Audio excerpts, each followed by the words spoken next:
"You're sleeping in the garage tonight," she said, her voice flat, almost bored. "My real boyfriend is coming over." She wasn't joking. I remember standing there, holding a mug of coffee, staring at her like I was waiting for a punchline that never came.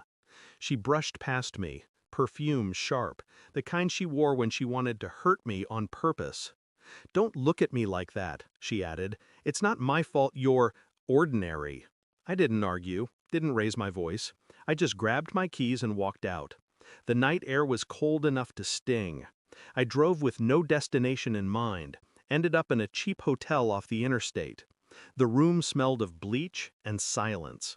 I stared at the ceiling for hours, my mind blank and burning at the same time. At 3 a.m., my phone exploded. 47 missed calls. Then a text. "Please come back. He saw your photo and Googled your name and left." I stared at the screen for a long time. Then I smiled. Her name is Laura. My wife, at least on paper. We'd been together for 6 years. The last 2 had felt like watching someone slowly fade into a stranger. She stopped looking me in the eye, stopped asking where I was, stopped pretending to care. I knew she was cheating long before she admitted it. The late-night yoga classes, the locked phone, the sudden interest in fitness. But that night, telling me to sleep in the garage while her lover took my place in our bed, that was different. It wasn't betrayal, it was erasure. I lay in that hotel bed replaying her words, not with anger, but calculation.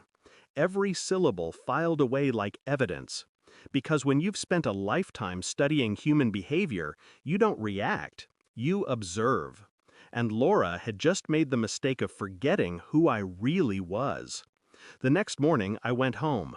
She was pacing the kitchen, mascara smeared, phone clutched in her hand.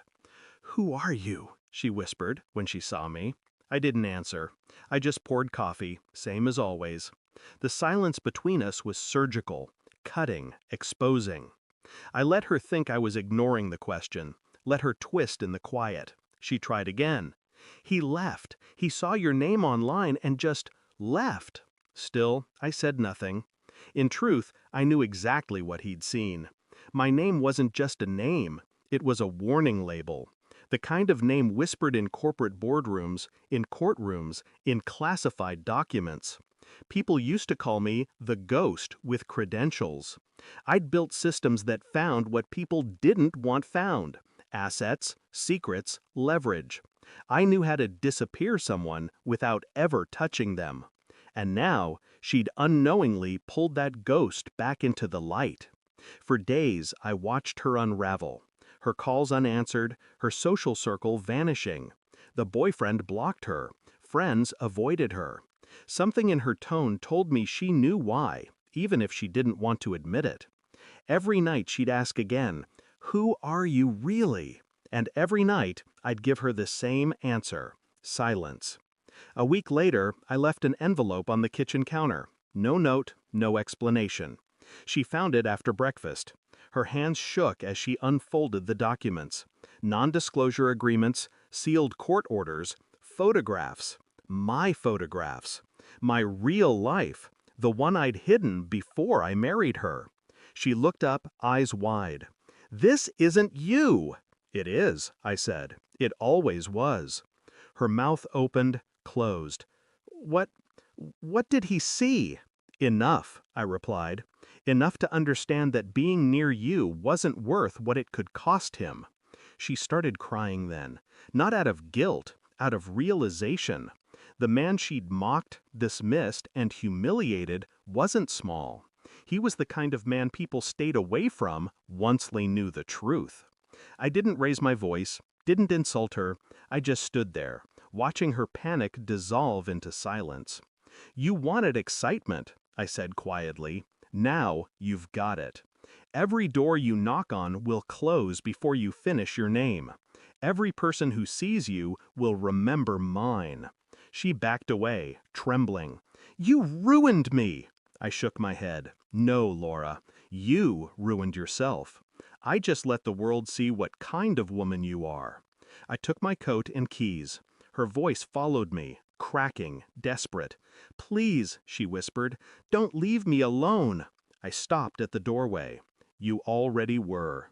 Then I walked out. It's strange how quiet freedom sounds. I drove for hours that night, past the city lights, into open darkness. Somewhere along the way, I realized I wasn't angry anymore. She'd tried to humiliate me, to make me feel small. But she forgot something simple. You can't humiliate a man who no longer needs to be understood. Weeks passed. She tried calling again. I never answered. Her name vanished from social feeds. Her friends replaced her silence with distance. Somewhere, she's still wondering what exactly he saw when he Googled my name. And I hope she never finds out, because the truth isn't what destroyed her. It was realizing that she'd spent years sleeping beside a man whose shadow she couldn't even comprehend.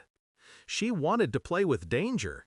She just never imagined it would smile back. Thanks for watching. Don't forget to like, share, and comment.